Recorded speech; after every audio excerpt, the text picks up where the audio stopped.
又嚟煲雀士湯啦！入秋飲咩湯水滋陰陰潤燥啦？梗係呢個雀士湯啦！雀士湯呢，佢係香港名人邵逸夫爵士同埋鄧肇堅爵士嘅私廚養生湯，喺香港已經流傳咗幾十年㗎啦。啲同事個個都話想飲呢個湯好耐啦，今日呢就煲俾佢哋潤一潤啦。材料呢真係好講究㗎，靈魂嘅肯定係美國響螺頭啦，最好呢帶埋個奄仔佢啊嚇，再加埋花膠、瑤柱、沙參、海玉竹、陳皮、無花果、蜜瓜呢，揀呢一種青肉㗎嚇。仲有雞腳同埋豬展，我哋先將啲雞腳同埋豬展凍水落鑊，飛咗水佢2分鐘啦。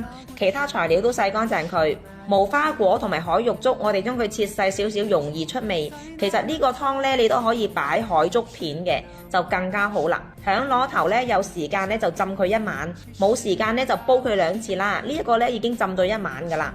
記得呢擦乾淨嘅奄仔佢，嘅奄呢一定要落埋佢啦。佢係我哋耳仔嘅好朋友嚟嘅。除咗蜜瓜之外呢，所有嘅材料落鑊。大火煲滾之後轉細火，慢慢煲佢個半鐘。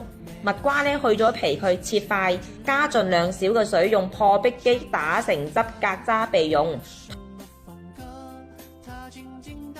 湯已經煲到好香啦，呢個時候呢，我哋倒入蜜瓜汁同埋已經泡發好嘅花膠，再煲多45分鐘就搞掂噶啦。哇！好正，已經煲好啦！呢一煲湯呢，真係正到不得了啊！清清甜甜，好潤啊！呢一煲湯啊，出街飲真係冇500至1000蚊都搞佢唔掂啊！自己煲就經濟好多啦。